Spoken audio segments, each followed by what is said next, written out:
Right, let's go to our political panel this morning. Greens co-leader Chlöe Swarbrick is with us live from Wellington, and ACT leader David Seymour's in studio in Auckland. Morena, good morning. Good morning. Morena. Chloe, I'll start with you on the school lunches thing. The Māori rancid school lunch story, the plot thickens by the hour. What are you thinking this morning? Look, I mean, I think the story here is not the Deputy Prime Minister once again using his platform to bully a member of the public. That's very clearly a welcome distraction, which he's egging on. The story here is that this government came to power, gutted the school lunch program by cutting 2,000 local jobs of people who knew the kids in their communities and were creating high quality school lunches, and instead replaced it with a contract for a mega corporation who has gone on to produce slop, basically, inedible slop, which has burnt our children, been served mouldy, and is now making our kids sick. The story here is that this government has taken literal school kids' lunch money and reprioritised it for tax cuts. Different political choices can be made, and New Zealanders deserve better. Okay, all right. That is out the starting blocks. That's a strong start. David, first of all, is the money that is being saved being reprioritised to go somewhere else, or is it going on other school lunch programs? Well, I mean, first of all, we've actually managed to increase funding for early childhood, so there's another 10,000 young children getting lunches that they wouldn't otherwise get, so that's part of it. But what we've actually done, if you look at the bigger picture, is that we've taken a scheme that was costing about $340 million a year. We've nearly halved that cost, so we're saving hundreds of millions of dollars a year. And actually, overwhelmingly, people are happy with the way that it's performing. Is the throwaway were rate... there problems in the first term? Yep. Did we fix them? Yep. Okay. In a country that needs to save money and do Fair. stuff more productively, and now, it's actually a huge success story. David, now, is the throwaway rate of the food the same as what it was for the previous lunch program, or is it higher? Yeah, we monitor surplus and it's about the same. I mean, it bounces up and down 1% or 2% from week to week. So not inedible, you wouldn't say? No, I mean, we're delivering 250,000. But could I just acknowledge another group of people who get forgotten, is that the parents, the other 75% who send their kids to school with lunch that they pay for, that they prepare. I actually campaigned against the school lunch program funded by taxpayers, but I've been given a job to do in government. All right, fair enough. Done it, and you're doing it. Now, what about the school? Because the food safety regulators come out saying on the balance of probabilities, it was actually likely the school that mucked up here. And the principal is saying, no, the food safety regulator is basically lying, and we have CCTV footage to prove it. You've come out and maligned this principal, essentially, David. Do you believe her now, if she shows you the footage? Well, no, because I've gone out and said this is a principal who's been in over 20 stories about this issue. I think the right thing to do if you've got a food safety concern is have the investigation, do it with Food Safety New Zealand. They are the government's official investigator. They've done this a couple of times with the food program, including under the Labor program and this one. They've generally played a straight bat. Rather than rushing off to the media and doing dozens more interviews, let's get to the bottom of children's safety and stay focused on their education. You know, if you're a school principal, you don't have to take every media interview you're asked for. You know, if they've got evidence that is contradictory to what food safety have found, well, first of all, they had an opportunity to show that evidence yesterday when She says they did. She says they did, that there was a food safety person over her shoulder looking at the video. So is the food safety regulator lying? Well, there's a great line in an old song, two men say they're Jesus, one of them must be wrong. I guess... Well, who's not Jesus? The principal in your mind? Well, you know, here's the facts. You've got 15 other schools that got the same meals on the same day, no other complaints. You've got a principal who's been a frequent flyer routinely complaining about the media about the meals and rushing off to the media to do it.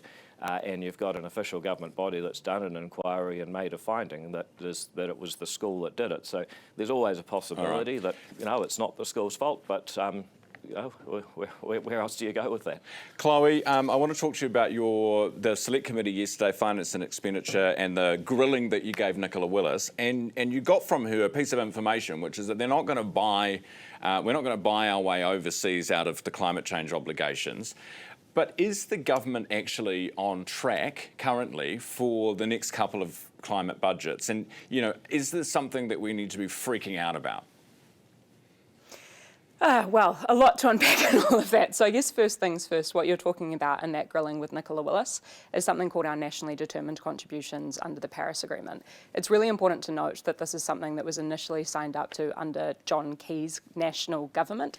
So those nationally determined contributions are basically all countries all across the world saying, hey, look, we need to stay below 1.5 degrees of warming, which is necessary for life on Earth as we know it.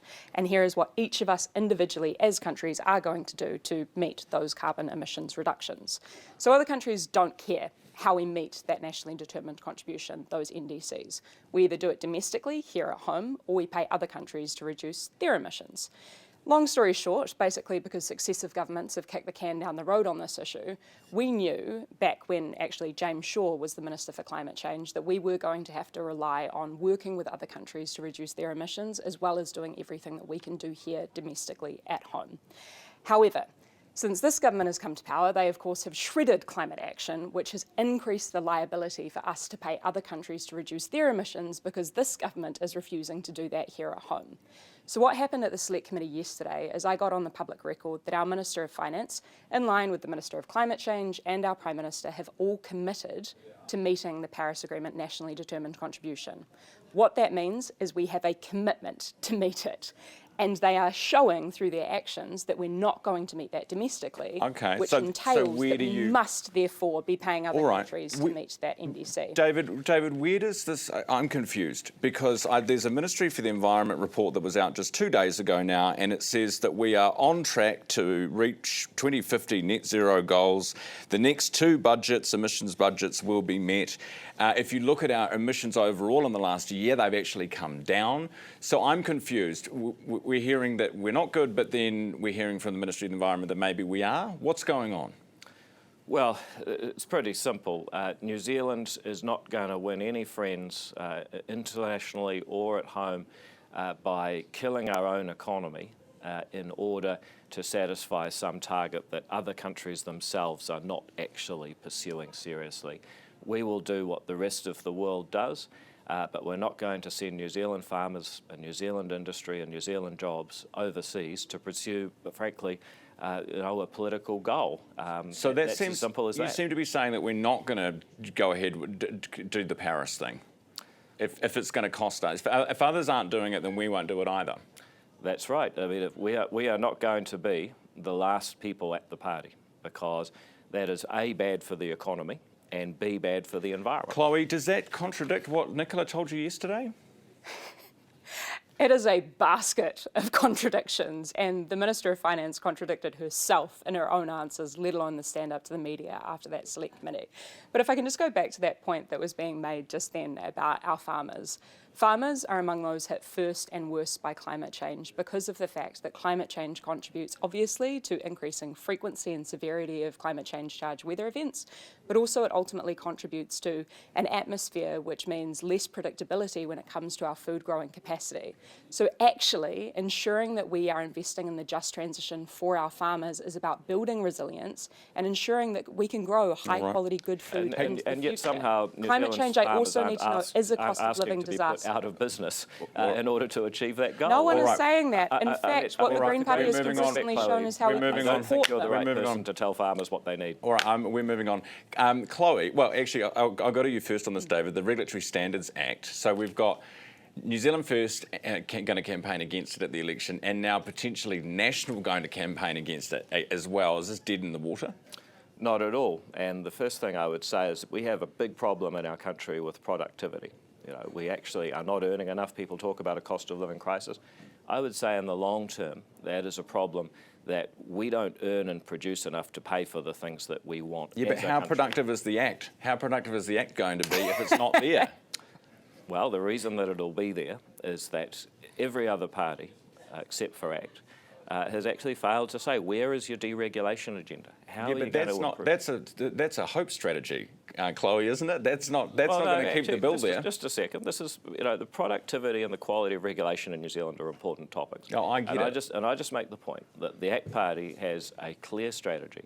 Regulatory standards, Ministry for Regulation, sector reviews, cutting red tape, I understand that, but already. Your coalition partners have a clear strategy to rip up everything that you're talking about. If you'd let me finish, I just make the point. they're ultimately going to have to come up with an alternative, and so far they haven't, and that's why I think we're going to end up. What's your message with to Winston? Well, it's very simple. This country needs to raise productivity, it needs to cut red tape. The Regulatory Standards Act is the way that our government is committed to doing that. If people want to present an alternative, they can, but nobody else is talking about how you get red tape and regulation down so we can get wages up. That's what we have to do. What are you seeing when you look at this squabble? Yeah, look, the Regulatory Standards Act is basically one of two things. If you're to listen to David's own Ministry of Regulation, it's new yellow tape. It is duplicative, it is a waste of time, and in a nutshell, it is not going to do anything meaningful to actually address the issues that we are facing. If you're to take David's own diagnosis of regulation, people can look at the regulatory impact statement, that's on the public record. At the other end of the spectrum, if you're to listen to legal experts, to environmental experts or otherwise, you'll see that it is potentially a sidelining of community, of conservation, of climate considerations, all to provide a fast track for prioritising the interests of corporations and of those who own things. So in a nutshell, it was also overwhelmingly opposed by 90% of New Zealanders. I need to prioritise some corporations right now and pay some bills by doing some ads. Appreciate you both being on the show this morning as always. Chlöe, thank you for being with us from Wellington. Chlöe Swarbrick from the Greens and David Seymour from ACT.